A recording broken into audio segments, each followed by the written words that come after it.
8 मई 1999 पाकिस्तान की 6 northern light infantry के captain Iftikhar और लांस हवलदार अब्दुल हकीम 12 सैनिकों के साथ कारगिल की आजम चौकी पर बैठे हुए थे। उन्होंने देखा कुछ भारतीय चरवाहे कुछ दूरी पर अपने मवेशियों को चरा रहे थे। पाकिस्तानी सैनिकों ने आपस में सलाह की कि क्या इन चरवाहों को बंदी बना लिया जाए। किसी ने कहा कि अगर उन्हें बंदी बनाया जाता है तो वो उनका राशन खा जाएंगे, जो कि खुद उनके लिए भी काफ़ी नहीं है। उन्हें वापस जाने दिया गया। करीब 1.5 घंटे बाद ये चरवाहे भारतीय सेना के 6-7 जवानों के साथ वहां वापस लौटे। भारतीय सैनिकों ने अपनी दूरबीन से इलाकों का मुआयना किया और वापस चले गए। करीब 2 बजे वहां एक लामा हेलीकॉप्टर उड़ता हुआ आया। इतना नीचे कैप्टन इफ्तिखार को पायलट का बैज साफ दिखाई दे रहा था। ये पहला मौका था जब भारतीय सैनिकों को भनक पड़ी कि बहुत सारे पाकिस्तानी सैनिकों ने कारगिल की पहाड़ी की ऊंचाई पर कब्जा जमा लिया है।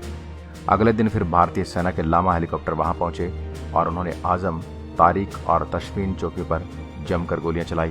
कैप्टन इफ्तिखार खान ने बटालियन मुख्यालय से भारतीय हेलीकॉप्टर पर गोली चलाने की अनुमति मांगी, लेकिन उन्हें यह इजाज़त नहीं दी गई क्योंकि इससे भारतीयों के लिए सरप्राइज एलिमेंट खत्म हो जाएगा। उधर भारतीय सैनिक अधिकारियों को तो ये आभास होगा कि पाकिस्तान की तरफ से भारतीय क्षेत्र में बड़ी घुसपैठ हुई है, लेकिन उन्होंने समझा कि इसे वो अपने स्तर पर सुलझा लेंगे, इसलिए उन्होंने इसे राजनीतिक नेतृत्व को बताने की जरूरत नहीं समझी। दिलचस्प बात यह थी कि उस समय भारतीय सेना के प्रमुख जनरल वेद प्रकाश मलिक भी पोलैंड और चेक गणराज्य की यात्रा पर गए हुए थे। वहां उनको इसकी पहली खबर सैनिक अधिकारियों से नहीं बल्कि वहां के भारतीय राजदूत के जरिए मिली। सवाल उठता है कि लाहौर शिखर सम्मेलन के बाद पाकिस्तानी सैनिकों के इस तरह गुपचुप तरीके से कारगिल की पहाड़ी पर जाकर बैठने का मकसद क्या था। मकसद यही था कि भारत की सुदूर उत्तर की जो टिप है, जहां तक सियाचिन ग्लेशियर की लाइफलाइन NH-1D को किसी तरह काट कर उस पर नियंत्रण किया जाए। वो उन पहाड़ियों पर आना चाहते थे जहां से वो लद्दाख की ओर जाने वाले रसद के जाने वाले काफिलों की आवाजाही को रोक दें और भारत को मजबूर कर दें सियाचिन छोड़ने पर। मुशर्रफ को ये बात बुरी लगी थी, लेकिन भारत ने 1984 में सियाचिन पर कब्जा कर लिया था। उस समय वो पाकिस्तान की कमांडो फोर्स में मेजर हुआ करते थे। उन्होंने कई बार उस जगह को खाली करवाने की कोशिश की थी, लेकिन वो सफल नहीं हो पाए। जब भारतीय नेतृत्व को मामले की गंभीरता का पता चला तो उनके पैरों तले जमीन निकल गई। भारतीय प्रधानमंत्री अटल बिहारी वाजपेयी ने पाकिस्तान प्रधानमंत्री नवाज शरीफ को फोन मिलाया। श्री वाजपेयी ने शरीफ से शिकायत की कि आपने मेरे साथ बहुत बुरा सलूक किया है। एक तरफ आप लाहौर में मुझसे गले मिल रहे थे, दूसरी तरफ आपके लोग कारगिल की पहाड़ियों पर कब्जा कर रहे थे। नवाज शरीफ ने कहा कि उन्हें इस बात की बिल्कुल भी जानकारी नहीं है। मैं परवेज मुशर्रफ से बात कर आपको वापस फोन मिलाता हूँ।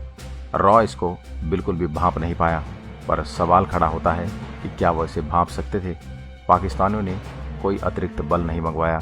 रॉ को इसका पता तब चला जब पाकिस्तानी अपने फॉर्मेशंस को आगे तैनाती के लिए बढ़ाते रहे। पाकिस्तानियों का बहुत ज़बरदस्त प्लान था कि उन्होंने आगे बढ़कर खाली पड़े हुए बड़े इलाके पर कब्जा कर लिया। वो लेह कारगिल सड़क पर पूरी तरह से हावी हो गए। यह उनकी बहुत बड़ी कामयाबी थी। 3 मई से लेकर जून के पहले हफ्ते तक हमारी सेना का प्रदर्शन बिलो पार यानी सामान्य से नीचे था। उसके बाद जब 8वीं डिवीजन ने चार्ज लिया और हमें इस बात का एहसास होने लगा कि इस इलाके में कैसे काम करना है। पहाड़ियों में आप नीचे थे और वो ऊंचाई पर थे। जून का दूसरा हफ्ता खत्म होते होते चीजें भारतीय सेना के नियंत्रण में आने लगी थी। उस समय भारतीय सेना के प्रमुख जनरल वेद प्रकाश मलिक से पूछा कि इस लड़ाई का निर्णायक मोड़ क्या था। मलिक का जवाब था तोलोलिंग पर जीत। 4-5 दिन तक ये लड़ाई चली। ये लड़ाई इतनी नज़दीक से लड़ी गई कि दोनों तरफ से सैनिक एक दूसरे को गालियां दे रहे थे और वो दोनों पक्षों के सैनिकों को सुनाई भी दे रही थी। ये लड़ाई करीब 100 किलोमीटर के दायरे में लड़ी गई, जहां करीब 1700 पाकिस्तानी सैनिक भारतीय सीमा के करीब 8 या 9 किलोमीटर अंदर तक घुस आए थे।